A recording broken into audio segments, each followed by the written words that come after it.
Right now on Denver 7 News at 7 o'clock on Local 3, some wild weather overnight. It's July. Almost August.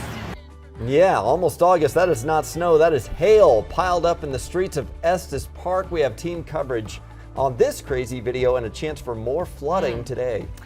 And breaking this morning, new government data shows we are technically in a recession coming hours after the historic interest rate hikes. We're trying to do just the right amount, right? We're not trying to have a recession. Also, how changes in the economy are impacting mortgage rates.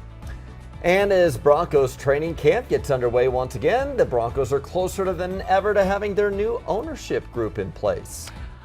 We do want to get you updated on some breaking news right now. Air Tracker 7 is over an apartment fire in Aurora. This is a neighborhood near Alameda and Peoria on North Oakland Street. A lot of smoke coming from that building, and you can see there is a lot of cars in the parking lot there.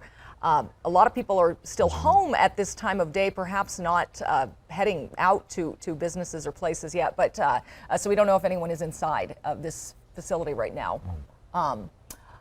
But we'll continue to ask Aurora Fire for information, and we'll keep you updated as we learn more.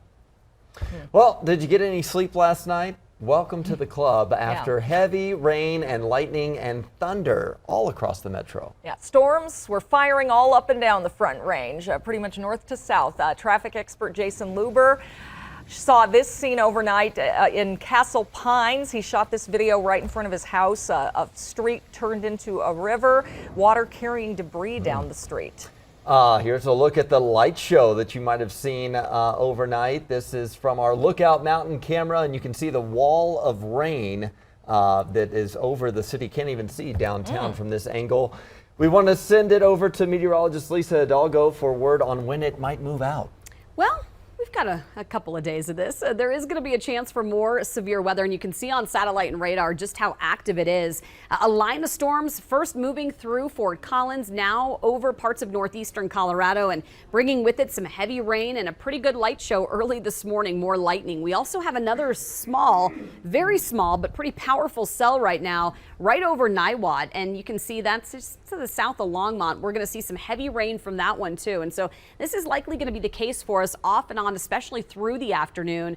More rain to come, potentially more flooding rain for us here in Denver. Right now we're in the 60s, and you can see quite a bit of cloud cover, some pretty dark skies out there. We're tracking not only a cold front rolling in, but also some monsoon moisture, which means we could see some flooding, and I'll show you where some of the bigger areas of concern are coming up. We're in the 60s now. We're going to stay there for the next few hours. We'll briefly get into the low to mid 70s here this afternoon. One of the coolest days that we've seen so far this summer. Coming up again, a closer look at some of these flash flood watches. And let me take you up to there, that Niwot area where Lisa was just showing you that one cell that's dropping a whole lot of water here along the diagonal and also down here along 52 over here to 287. So take a look from the camera there at Niwot at the diagonal, and you can see the clouds there. You can see the traffic is moving very slowly for us, and we have some very wet roadways up there right now. So just keep the speeds down. At the higher speeds, I've seen some people hydroplane and spin out. The drive times around town, pretty typical for right now. We had a crash right near the Thornton Parkway on southbound I-25, way over to the side,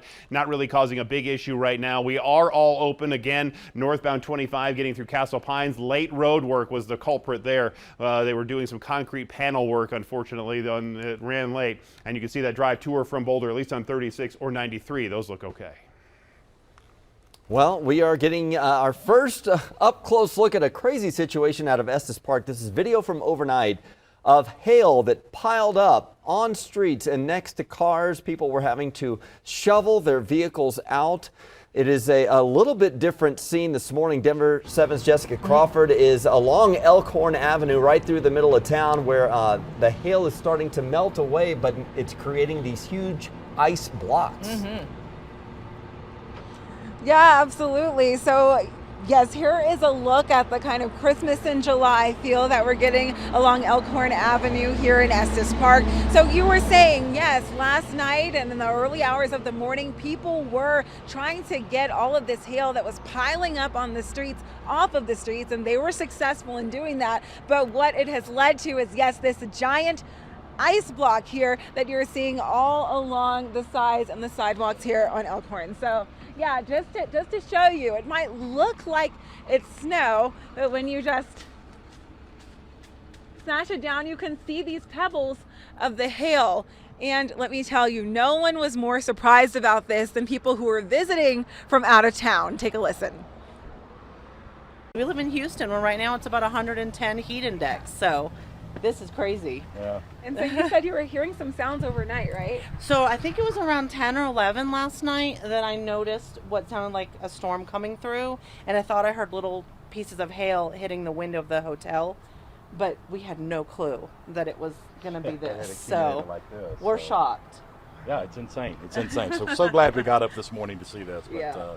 Because getting him up was not easy, so he's glad we did now too. So we're gonna walk down there. I can still go back to sleep. Yeah, right. So we're gonna walk through the snow with the puppy and see how she feels she and thinks. enjoy it while it's here. So. And lots of people have been walking through the snow with their puppies. Lots of people also just stopping by, taking a look, taking pictures, taking videos.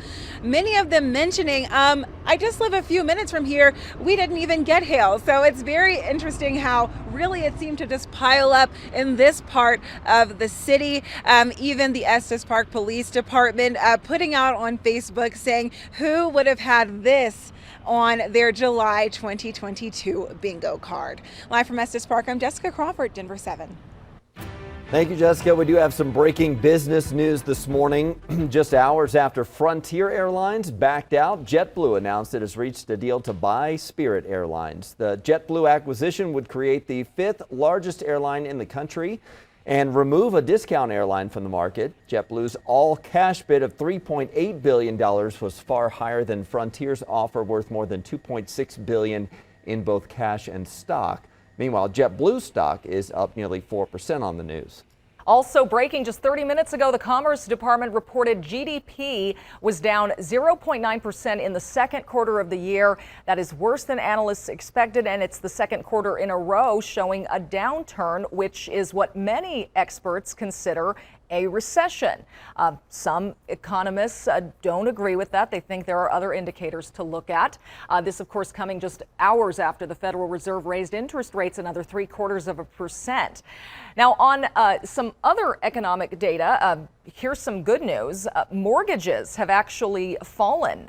Loan rates for all types of mortgages fell yesterday because of recession fears. Experts think a 30-year fixed rate will stay about where it's been at 5.8%. Meanwhile, the steep increases that have defined the housing market during the pandemic are finally cooling off. New data from Case-Shiller shows the average monthly appreciation in the metro was 4.5% in March, but that dropped down to just over 1 point in June.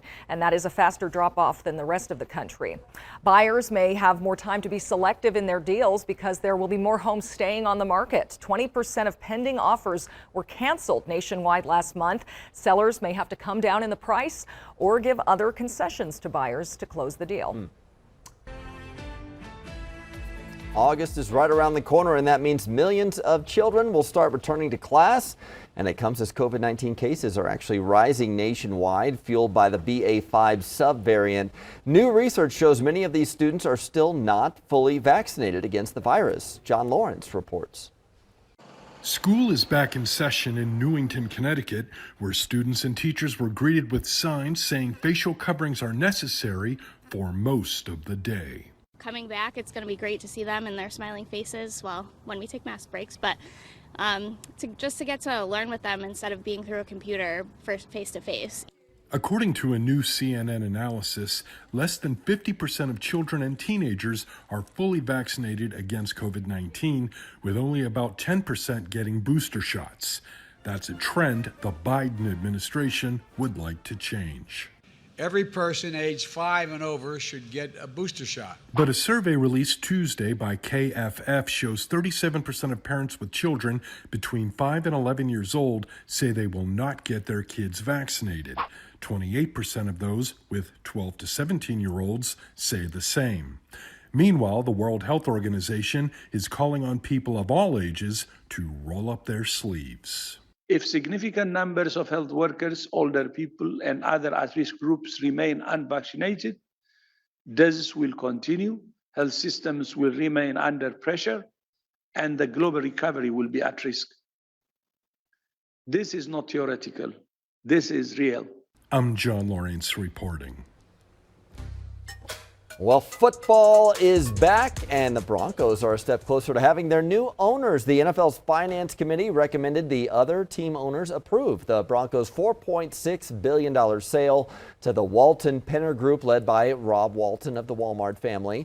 Team owners will vote on the sale August 9th in Minneapolis, and 24 of the 32 team owners need to approve the sale for it to be final. Meanwhile, the Broncos players and coaches are reporting back to the UC Health Training Center for day 2 now of training camp. Practice starts at 10 a.m. It is once again open to the public. Yeah, it was a fun start to camp on day 1. You were out there, Brian. A lot of energy. Russell Wilson, of course, got the party started, running over to the hill before practice to high-five the fans. It felt like a game, to be honest with you. We were getting after it, ones versus ones. Just to go back and forth, the speed of it all. Like I said, anytime you want to be successful, you got to put the work in. There's no magic pill, there's no hidden tricks, there's no nothing. It's just, are you going to do the work? Are you going to do everything it takes? Are you going to sacrifice every day? It was a family affair for Wilson, as his wife Sierra shared this video on TikTok with she and the kids all in number 3 jerseys. Denver 7 is working to get school supplies to kids in time for back to school. We partnered with A Precious Child to help victims of the Marshall Fire. In Broomfield yesterday, the group distributed backpacks to kids who lost everything in the fire. I got my markers and my crayon and my pencils. Fun. Along with the school supplies, the bags included new shoes and clothes. Well, a skin routine gone bad, the TikTok trend that doctors warn could actually age your skin.